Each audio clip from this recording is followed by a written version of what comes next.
ఆంధ్రప్రదేశ్ ముఖ్యమంత్రి చంద్రబాబు హస్తన పర్యటనలో ఉన్నారు. రాత్రే ఆయన ఢిల్లీకి చేరుకున్నారు. ఇవాళ పలువురు కేంద్ర మంత్రులతో వరుసగా సమావేశం కానున్నారు. 5 కేంద్ర మంత్రులతో చంద్రబాబు సమావేశం కానున్నారు. ఏపీకి సంబంధించిన కీలక ప్రాజెక్టులు, నిధుల విడుదలపై కేంద్ర మంత్రులతో చర్చించబోతున్నారు. ముందుగా జలవనరుల శాఖ మంత్రి సిఆర్ పాటిల్తో సమావేశం కానున్న చంద్రబాబు రాష్ట్రానికి సంబంధించిన నీటి ప్రాజెక్టులపై చర్చించబోతున్నారు. ఆ తర్వాత కేంద్ర హోంమంత్రి అమిత్ షాతో సమావేశమై ఏపీ భద్రతా, పరిపాలన అంశాలపై చర్చించబోతున్నారు. కేంద్ర ఆర్థిక శాఖ మంత్రి నిర్మలా సీతారామన్తో భేటీ కాబోతున్న చంద్రబాబు రాష్ట్రానికి నిధుల కేటాయింపు, ఆర్థిక అంశాలపై విజ్ఞప్తులు చేయబోతున్నారు. అనంతరం శివరాజ్ సింగ్ చౌహాన్తో వ్యవసాయ రంగ అభివృద్ధి, రైతు సంక్షేమ పథకాలపై చర్చించబోతున్నారు. కేంద్ర రైల్వే మంత్రి అశ్విని వైష్ణవ్తో రైల్వే ప్రాజెక్టులు, కొత్త రైలు మార్గాలపై చర్చించబోతున్నారు సీఎం చంద్రబాబు.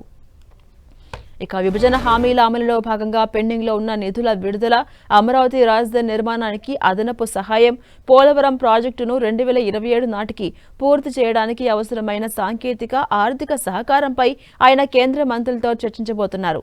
చంద్రబాబు తన టూర్లో కేంద్ర హోంమంత్రి అమిత్ షాతో సమావేశం కాబోతున్నారు. ఇది కేవలం మర్యాదపూర్వక భేటీ మాత్రమే కాకుండా ఏపీలోని తాజా రాజకీయ పరిణామాలు, పాలనాపరమైన సంస్కరణలపై చర్చించే అవకాశం ఉంది. శాంతి భద్రతల పరిరక్షణతో పాటు విభజన చట్టంలోని అంశాలకు చట్టబద్ధత కల్పించే విషయంలో అమిత్ షా సాయం కోరబోతున్నారు.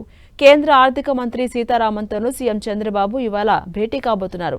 కేంద్ర బడ్జెట్ 2026-27 కేటాయింపులు, ఏపీకి రావాల్సిన పారిశ్రామిక రాయితీలు, వెనుకబడ్డ జిల్లాలకు ప్రత్యేక ప్యాకేజీల గురించి ఆమెతో చర్చించబోతున్నారు. అమరావతి మౌలిక సదుపాయాల కల్పనకు 2వ విడత నిధుల విడుదలపై ఈ సమావేశంలో స్పష్టత వచ్చే అవకాశం ఉంది. అలాగే జల్ శక్తి మంత్రి సిఆర్ పాటిల్తో పోలవరం నిధులపై, రైల్వే మంత్రి అశ్విని వైష్ణవ్తో విశాఖ రైల్వే జోన్ పనుల వేగవంతంపై కీలక చర్చలు జరగబోతున్నాయి.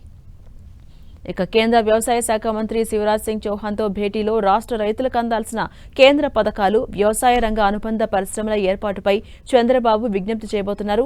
ఒక్క రోజులోనే 5 కీలక మంత్రులను కలవడం ద్వారా రాష్ట్ర ప్రయోజనాల కోసం కేంద్రంతో సమన్వయాన్ని పటిష్టం చేసుకోవాలని సీఎం భావిస్తున్నారు.